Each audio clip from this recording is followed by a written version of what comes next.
Il y a une image que la France essaie d'oublier depuis 24 ans. Un numéro 10 au sol, qui se tient la jambe. Et un pays entier qui ne le sait pas encore, mais qui vient de tout perdre. Hier soir, l'image est revenue.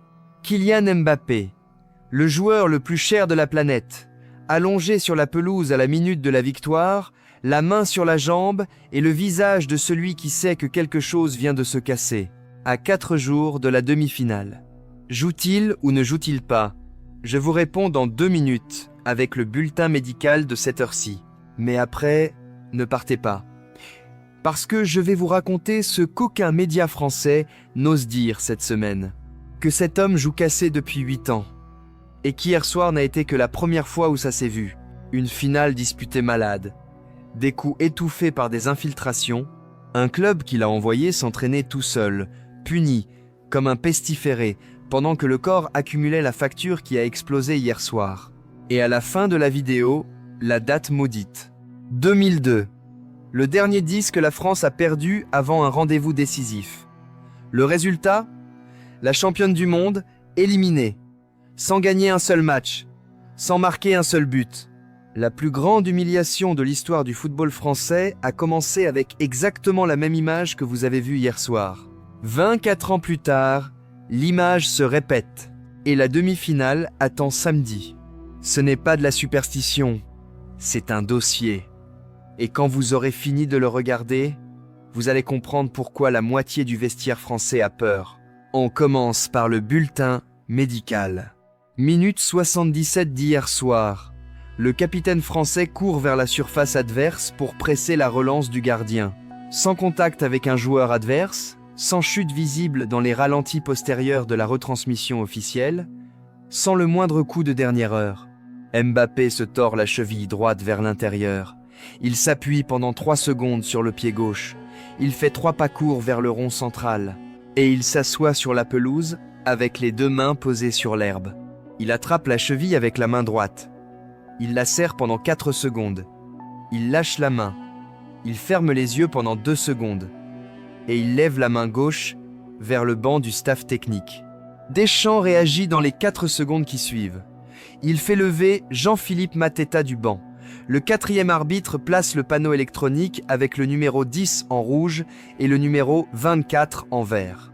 Mbappé sort du terrain sur ses 2 jambes, jusqu'au banc de touche, sans boiter, sans geste de douleur visible dans les caméras officielles. Le regard fixe dans le sol de la ligne de touche. Il s'assoit à côté d'Antoine Griezmann, qui ne joue pas ce match. Griezmann lui pose la main droite sur l'épaule gauche du capitaine titulaire. Il lui dit quelque chose à l'oreille. Mbappé acquiesce de la tête sans répondre un seul mot. Le kinésithérapeute en chef de la sélection française, un homme qui s'appelle Christophe Geoffroy, s'approche du banc. Il lui pose une poche de glace sur le coup de pied droit. La poche de glace reste visible dans les plans généraux de la retransmission officielle pendant les 15 minutes exactes qui suivent. Et le capitaine français ne bouge plus du banc pendant les 13 dernières minutes du match, sans célébrer le coup de sifflet final, sans étreindre les coéquipiers qui rentrent au vestiaire et sans sourire une seule fois dans les plans officiels de la FIFA. À 23h47 heure locale, Didier Deschamps entre dans la salle de presse avec le visage de l'homme qui sait que la prochaine question que va lui poser le journaliste du premier rang va faire la une du plus grand quotidien sportif français du pays pendant les 96 heures qui suivent. Vincent Duluc du journal L'Équipe pose la question. Il demande à Deschamps l'état physique de Kylian Mbappé. Et Deschamps répond avec les mots exacts qui sont aujourd'hui à la une numérique de L'Équipe, de Le Parisien, de RMC Sport, de France Info Sport et du Figaro Sport. Des mots que des millions de Français ont lus ce matin pendant le petit déjeuner du vendredi.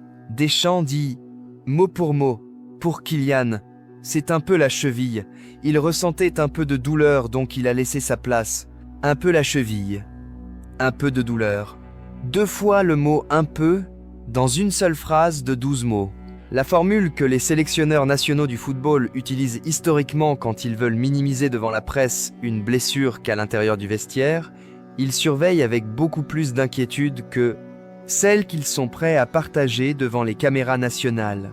Vous êtes-vous déjà demandé ce que signifie exactement cette formule « un peu » quand elle est prononcée dans une salle de presse par un sélectionneur national français à moins de 96 heures d'une demi-finale de Coupe du Monde? Ce que signifie « un peu » dans le langage interne du staff technique de la sélection française depuis 15 ans, Didier Deschamps ne l'expliquera jamais devant un micro ouvert. À 8h12 de Paris ce même matin du vendredi 10 juillet 2026, la Fédération française de football publie le bulletin médical officiel sur le site institutionnel. Mot pour mot, Kylian Mbappé souffre d'une légère entorse de la cheville droite. Il sera réévalué demain matin par le staff médical. Sa participation à la demi-finale reste à ce stade envisagée. Légère entorse de la cheville droite. Réévaluation demain matin. Participation à la demi-finale envisagée. Et c'est ici que vous devez comprendre la vérité obscure sur la cheville droite du capitaine de la sélection française.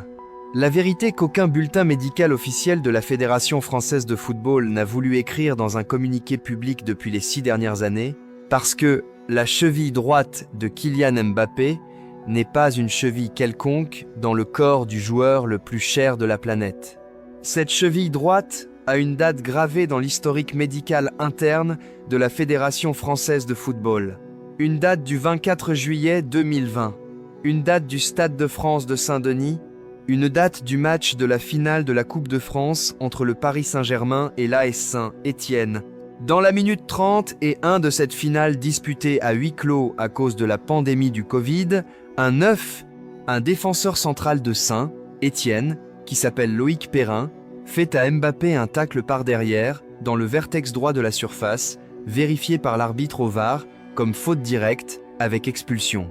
Loïc Perrin reçoit le carton rouge. Kylian Mbappé sort du terrain sur un brancard avec la cheville droite bandée avec 7 mètres de strap blanc chirurgical. Le lendemain, dans le communiqué officiel du PSG, les services médicaux du club décrivent la blessure comme une « légère entorse de la cheville droite ». Mot exact, un peu la cheville, un peu de douleur. Des mots identiques à ceux que Deschamps utilise dans la conférence de presse, 6 ans exactement plus tard. Retenez cette coïncidence dans votre esprit, parce que cette coïncidence de mots entre le communiqué du PSG du 25 juillet 2020 et la conférence de presse de Didier Deschamps d'hier soir n'est pas une coïncidence statistique quelconque. C'est la formule que la Fédération française de football utilise depuis 6 ans exactement, pour parler en public d'une cheville droite qu'à l'intérieur du vestiaire, on surveille avec beaucoup plus d'inquiétude que celle qu'on est prêt à partager devant les caméras nationales. Kylian Mbappé n'a pas joué à 100% de ses capacités physiques dans le Final 8 de la Ligue des Champions que le PSG a disputé à Lisbonne quelques semaines plus tard. Cette cheville droite n'a jamais fini de se remettre complètement. Cette cheville droite traîne depuis le 24 juillet 2020 ce que les médecins sportifs français appellent dans le jargon technique interne un passif. Un passif. Un historique de fragilité structurelle qui ne disparaît jamais du corps du sportif professionnel une fois passé la barrière des 25 ans. Et ce passif de la cheville droite du capitaine français, cet historique de fragilité structurelle que la fédération n'a jamais voulu mentionner dans une note de presse officielle depuis les 6 dernières années, est la raison exacte pour laquelle hier soir, dans la minute 77 du match, sans contact avec un adversaire, sans chute visible dans les ralentis officiels, sans le moindre coup de dernière heure, le capitaine de la sélection française s'est assis sur la pelouse pour demander le changement. Parce que la cheville droite de Kylian Mbappé porte depuis le 24 juillet 2020 le poids invisible du joueur le plus cher de la planète. Et ce poids invisible n'est pas un hasard, c'est la conséquence directe de quelque chose que la télévision française n'a jamais raconté en profondeur devant les caméras nationales. C'est la conséquence directe du corps du capitaine français pendant les 8 dernières années. Parce que ce n'est pas la première fois que Kylian Mbappé joue cassé. C'est la première fois que ça se voit. On commence par la date. 25 mars 2017. Stade de France de Saint-Denis. Qualification pour la Coupe du Monde de Russie contre le Luxembourg. Un gamin de Bondy avec 10 à 8 ans, 3 mois et 5 jours tout juste, fêté entre sur le terrain en remplacement de Dimitri Payet à la minute 78. C'est le début officiel de Kylian Mbappé-Lotin avec le maillot bleu de la sélection française. Deschamps lui passe le bras droit sur l'épaule. Il lui glisse 3 mots à l'oreille. Et il le pousse sur le terrain de ce stade où 5 ans et 3 mois plus tard, ce gamin de Bondy va soulever la Coupe du Monde devant 3 milliards de téléspectateurs. Retenez cette date du 25 mars 2017 dans votre esprit, parce que depuis ce jour jusqu'à la minute 77 d'hier soir, le corps de Kylian Mbappé a joué 9 ans, 3 mois et 15 jours d'affilée avec le maillot bleu des Bleus, sans se retirer d'une saison, sans demander un repos et sans s'absenter d'une convocation majeure par décision personnelle. 92 matchs officiels avec la sélection française, 51 buts marqués, meilleur buteur historique de la France devant Olivier Giroud, Thierry Henry, Michel Platini et David Trezeguet, capitaine des Bleus depuis mars 2023. Et cela n'est que la moitié du corps, la moitié bleue. Parce que depuis le 25 mars 2017 jusqu'à 7 heures du vendredi 10 juillet 2026, le corps de Kylian Mbappé a également joué 7 saisons d'affilée avec le Paris Saint-Germain et 1 saison et demie avec le Real Madrid dans les Ligue 1, les Coupes de France, les Coupes de la Ligue française, les Trophées des champions, les Ligues des champions, les qualifications européennes et les matchs amicaux internationaux du calendrier FIFA. Chiffres totaux: 58 matchs officiels dans la saison 2017 à 18, 61 matchs dans la saison 2018 à 19, 50 et 1 match dans la 2019 à 20 raccourcis par la pandémie du Covid. 1-9, 47 matchs dans la 2020 à 20 et 1. 55 matchs dans la 2020 et 1 à 22. 65 matchs dans la 2022 à 23 avec la Coupe du Monde du Qatar ajoutée à la fin du calendrier. 56 dans la 2023 à 24 avec le front ouvert de la rupture avec le PSG. 62 matchs dans la première saison 2024 à 25 avec le Real Madrid. Et déjà 51 matchs dans la saison 2025 à 26 en cours, y compris les matchs de cette Coupe du Monde. Total, 506 matchs officiels dans les 9 dernières années. Une moyenne exacte de 56 matchs officiels par saison. 45 540 minutes jouées. 759 heures sur le terrain. L'équivalent de 30 et un jour exact en courant sur la pelouse sans arrêt. Et ce corps, chargé de 506 matchs officiels dans les 9 dernières années, ne s'est jamais retiré du terrain par décision personnelle devant un rendez-vous important. Pas une seule fois. Vous êtes-vous déjà demandé ce qu'est capable de supporter dans son corps un gamin qui commence à jouer dans l'élite mondiale du football à 16 ans et 11 mois tout juste, et qui, à 27 ans, porte déjà 506 matchs officiels dans le calendrier le plus exigeant du sport professionnel de la planète? La réponse: Kylian Mbappé ne va pas la trouver dans une consultation médicale quelconque. La réponse: il va la trouver dans la chambre 412 de l'hôtel Al Messila de la délégation française de Doha, la nuit du 17 décembre 2022. La nuit avant la finale de la Coupe du Monde du Qatar contre l'Argentine de Lionel Messi. Cette nuit du 17 décembre 2022, à l'intérieur de l'hôtel Al Messila de la capitale qatarienne, un virus intestinal se propage dans les chambres de la délégation française. Ibrahima Konaté tombe le premier, Adrien Rabiot est le suivant, Dayo Upamecano tombe après, Kingsley Coman après, Raphaël Varane souffre des symptômes pendant les 48 heures précédentes. Le médecin en chef de la sélection française, le docteur Franck Le Gall, isole les joueurs malades dans des étages séparés de l'hôtel. Et là, dans la chambre 412 du 4e étage, Kylian Mbappé-Lotin, avec 23 ans et 11 mois tout juste, capitaine officieux de l'attaque française, commence à ressentir les premiers symptômes du virus le samedi matin du 17 décembre. Le matin qui précède la finale de la Coupe du Monde, le matin de l'entraînement officiel dans le stade Lusail.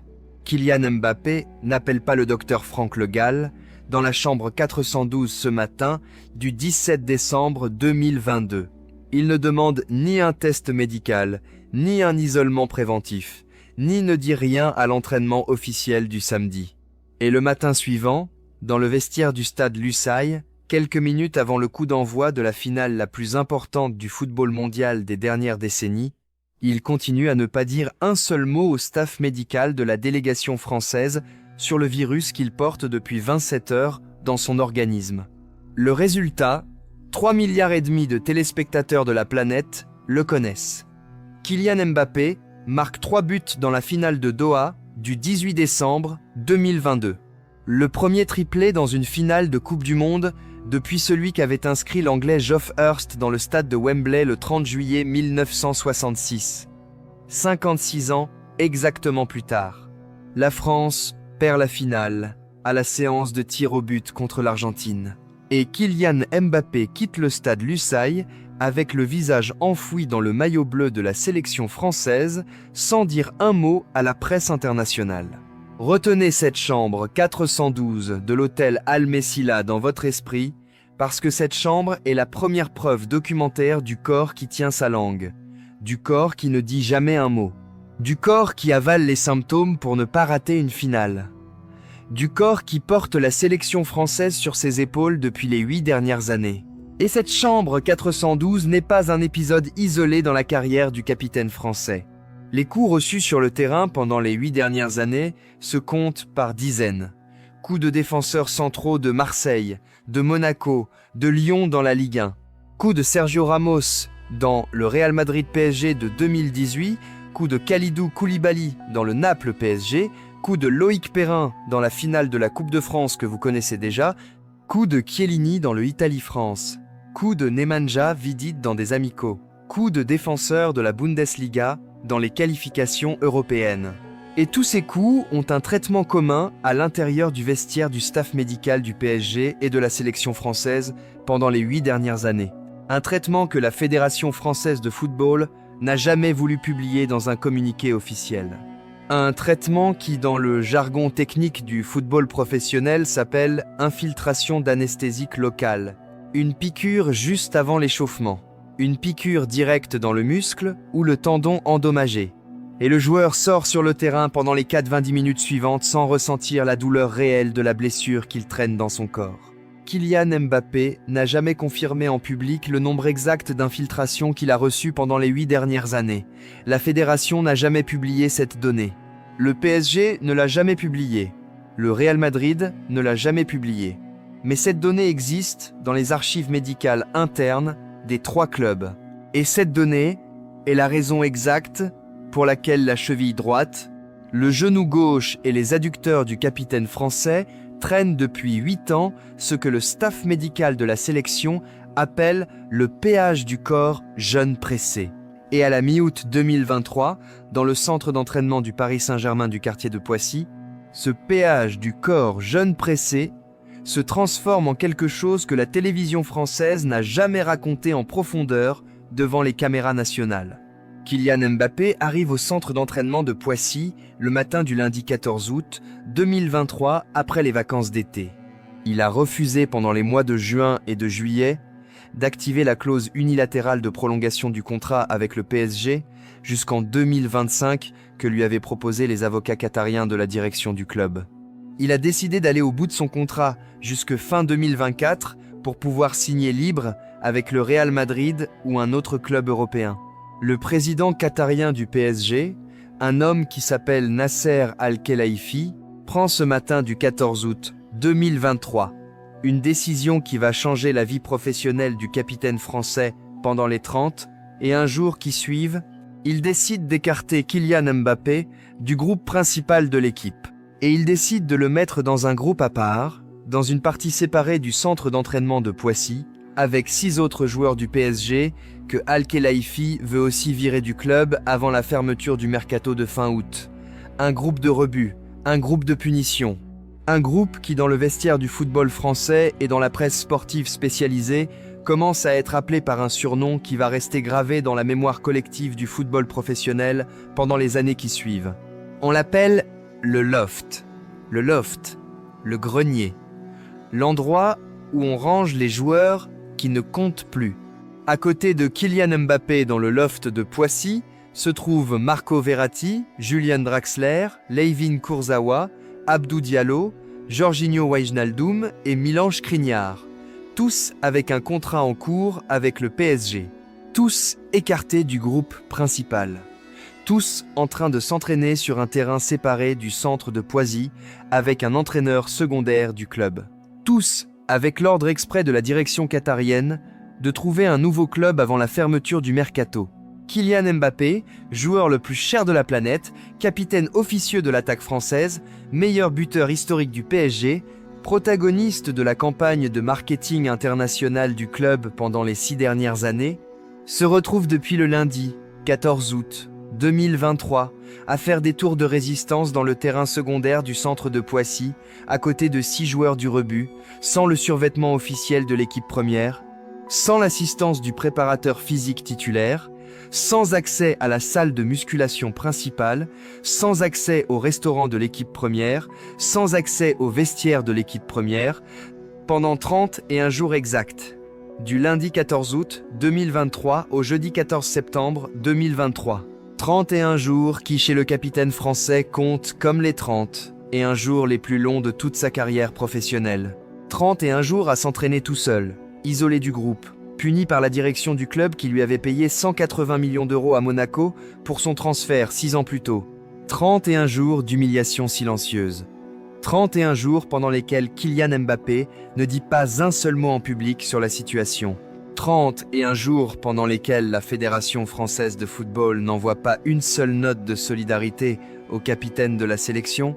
31 jours pendant lesquels le syndicat des joueurs professionnels de France n'intervient pas dans le conflit.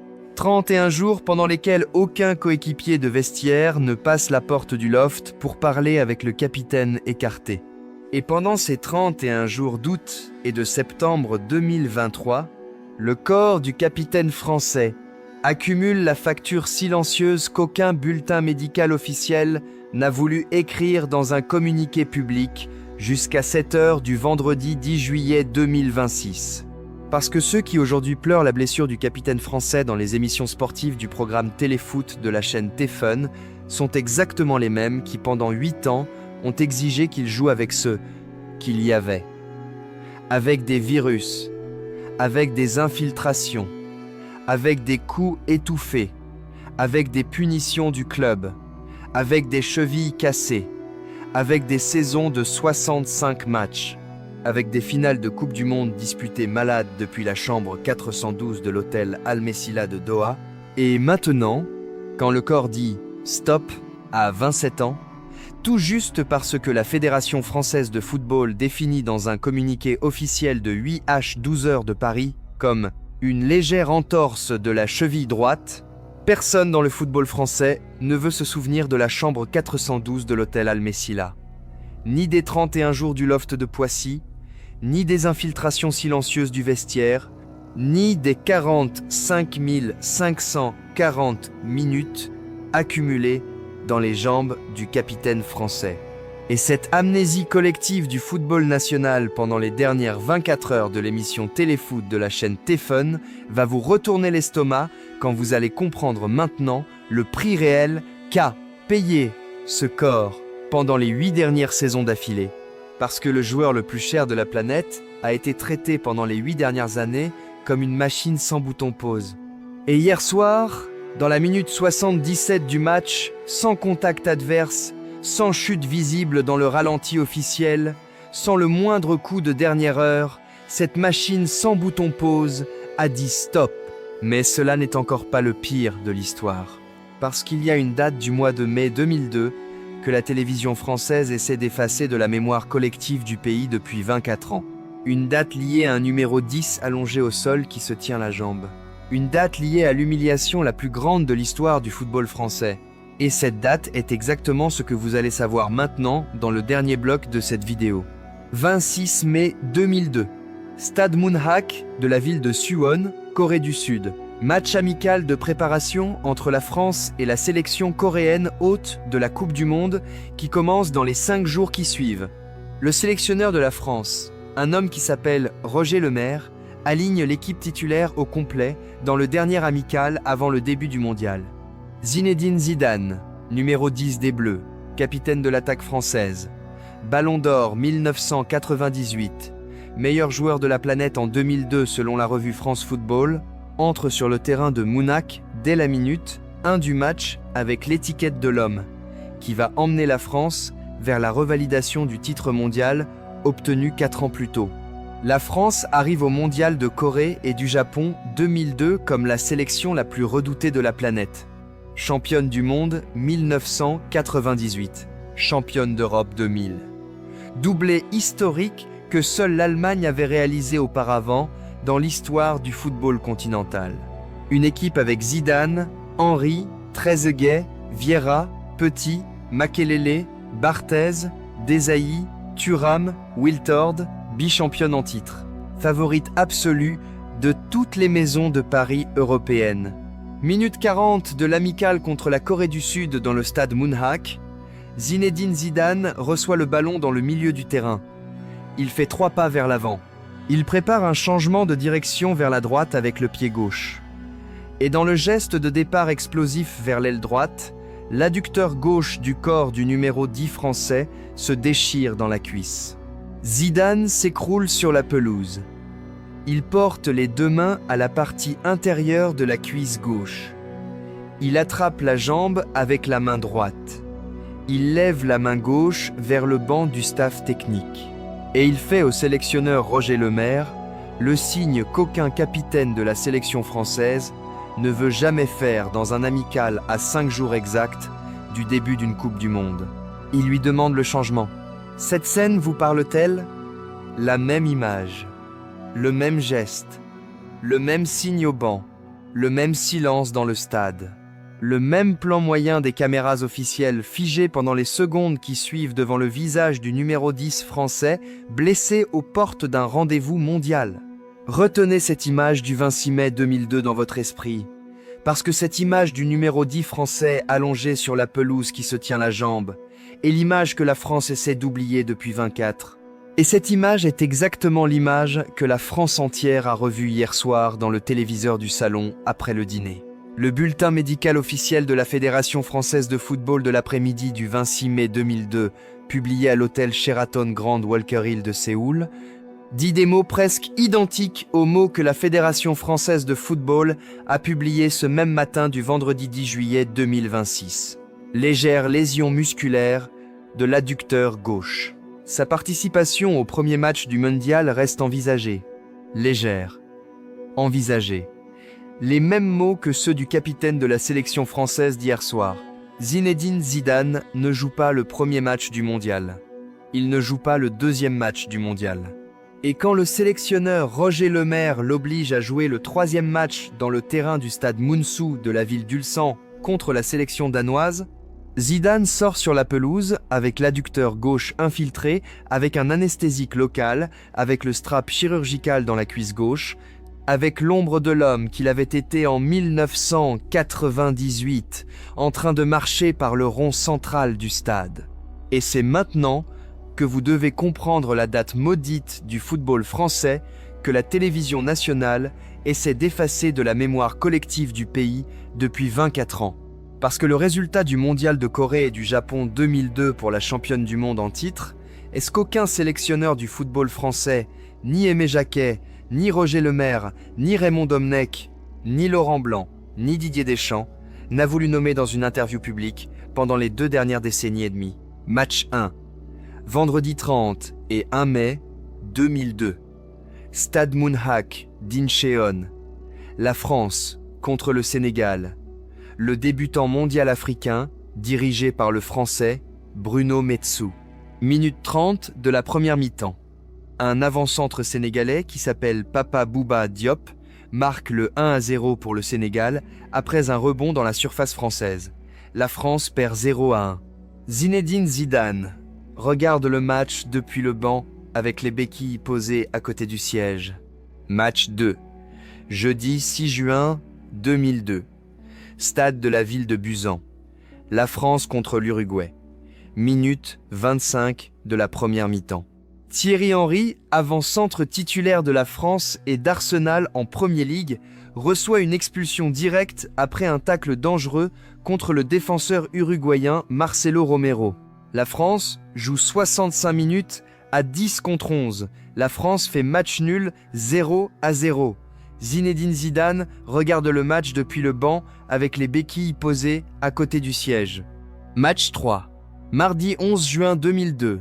Stade Mounsou d'Ulsan. La France contre le Danemark. Zinedine Zidane sort titulaire avec l'adducteur gauche infiltré. Minute 22 de la première mi-temps. L'avant-centre danois Dennis Romdahl marque le 1-0 pour le Danemark. Minute 67 de la seconde mi-temps. Un autre avant-centre danois, Jondal Thomasson, marque le 2-0. La France perd 0-2. Zinedine Zidane sort du stade Mounsou d'Ulsan avec le regard perdu dans le sol du couloir du vestiaire visiteur. Résultat final du Mondial de Corée et du Japon 2002 pour la championne du monde en titre. 3 matchs joués, 1 nul, 2 défaites, 0 but marqué dans 270 minutes officielles de Coupe du Monde. Dernière classée du groupe A, derrière le Danemark, le Sénégal et l'Uruguay. Éliminée dans la phase de groupe en étant championne du monde en titre. Première championne du monde en titre dans l'histoire du mondial à être éliminée dans la première phase sans marquer un seul but. L'humiliation la plus grande dans l'histoire du football français depuis la Seconde Guerre mondiale. Et cette humiliation, ce 0 but, marqué dans 270 minutes officielles de Coupe du Monde par la championne du monde en titre. Ce titre que le journal L'Équipe a publié à la 1 du matin du mercredi 12 juin 2002, avec les lettres noires du corps typographique, le plus grand de l'histoire du journal. Est-ce que la France entière essaie d'effacer de la mémoire collective du pays depuis 24 ans? Un mondial perdu avant de commencer. Un mondial conditionné par un adducteur gauche blessé dans un amical à 5 jours du coup d'envoi. Un mondial dans lequel la championne en titre est sortie du terrain sans marquer un seul but. Et c'est pour cela que dans le vestiaire de la sélection française, à 7h du vendredi 10 juillet 2026, quand l'un des ex-coéquipiers de l'entourage du staff technique s'approche du préparateur physique Grégory Dupont pour lui demander l'état réel de la cheville droite du capitaine Kylian Mbappé, le mot qui commence par M n'est pas prononcé à voix haute. Le mot qui a 3 syllabes exactes. Le mot malédiction, parce que la moitié du vestiaire français, à 7h du vendredi 10 juillet 2026, a peur. Peur réelle, peur silencieuse. La peur de l'homme qui a vécu de près l'humiliation de ses aînés en 2002 comme jeune supporter du salon de la maison. La peur de l'homme qui sait que l'histoire du football a la manie profonde de se répéter dans des dates parallèles tous les 2 décennies exactes.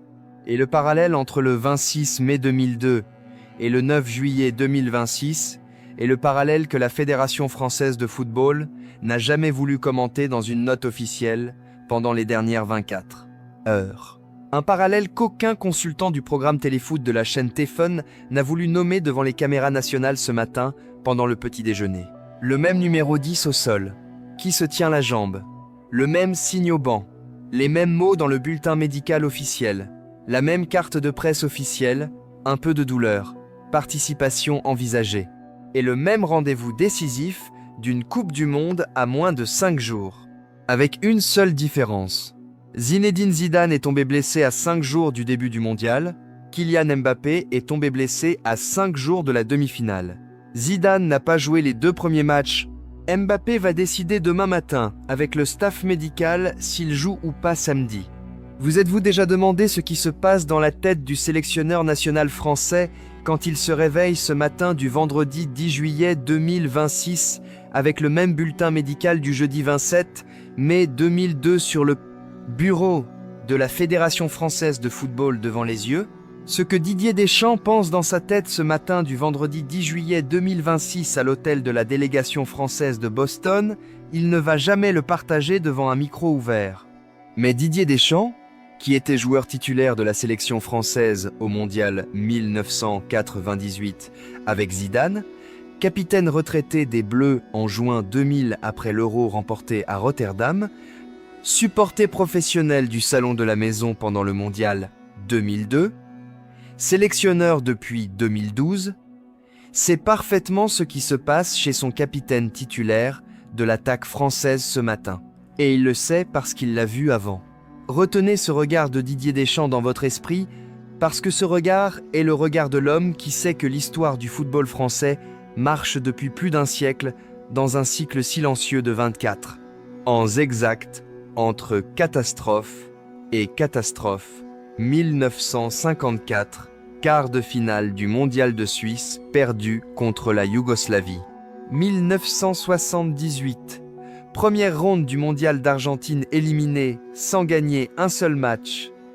2002, première ronde du Mondial de Corée et du Japon éliminée sans marquer un seul but. 2026, demi-finale du Mondial des États-Unis, avec le capitaine titulaire tombé dans la minute 77 du quart de finale, tous les 24 ans, toutes les 2 décennies et demie. Chaque génération du football français retombe dans le même puits. Et cette coïncidence des cycles de 24 ans dans l'histoire du football français va vous retourner l'estomac quand vous allez connaître maintenant le poids réel de la malédiction du samedi soir. Et c'est maintenant que vous devez comprendre la vérité la plus obscure de toute cette histoire. Vous êtes-vous déjà demandé ce que ressent au fond de lui un homme de 27 ans tout juste quand il découvre le matin suivant la blessure que sa cheville droite traîne la même douleur exacte que la jambe gauche de Zinedine Zidane de l'Amicale de 2002 dans le stade de Suwon? Ce que Kylian Mbappé Lotin pense dans sa tête ce matin du vendredi 10 juillet 2026 à l'hôtel de la délégation française de Boston, il ne va jamais le partager devant une caméra de télévision. Parce que samedi, quand le capitaine français marchera vers le rond central du SoFi Stadium de la ville de Los Angeles pour le coup d'envoi de la demi-finale la plus importante du football français depuis le Mondial d'Allemagne. 2006, il ne marchera pas seul. Il marchera en portant le poids du 26 mai 2002. Le poids de Zinedine Zidane, boiteux dans l'Amicale de Suwon. Le poids de Papa Bouba Diop marquant le 1-0 dans le stade Mounak d'Incheon. Le poids de Henry expulsé dans le stade de Busan. Le poids de la championne du monde en titre éliminé, sans marquer un but dans le mondial le plus humiliant de l'histoire du football national. Et il marchera aussi en portant le poids des 8 saisons d'affilée surchargées. Le poids de la chambre 412 de l'hôtel Al-Messila de Doha. Le poids des infiltrations anonymes du vestiaire du PSG et du Real Madrid. Le poids des 30 et un jour du loft de Poissy du mois d'août 2023. Le poids du tacle de Loïc Perrin dans le vertex droit de la surface de la finale du 24 juillet 2020. Le poids des 45 540 minutes officielles accumulées dans les jambes. Le poids invisible du joueur le plus cher de la planète. Un poids qu'aucun bulletin médical officiel de la Fédération française de football ne peut écrire dans un communiqué public. Un poids que seul Kylian Mbappé Lotin sait combien il pèse dans son corps ce matin du vendredi 10 juillet 2026 dans la chambre de l'hôtel de la délégation française de Boston. Et c'est pour cela que la vraie question de la vidéo de ce soir dans le canapé du salon de votre maison après le dîner n'est pas si le capitaine français va jouer ou pas samedi.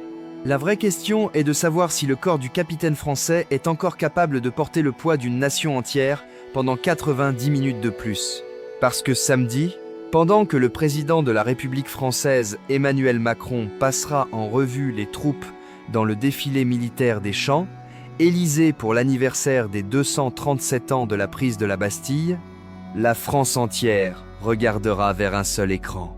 L'écran du téléviseur du salon, le plan moyen du capitaine Kylian Mbappé, en train de marcher vers le rond central du SoFi Stadium de Los Angeles, pour chercher dans les pas de la sortie sur le terrain le moindre signe de boiterie, le moindre geste de douleur, le moindre mouvement bizarre du pied droit.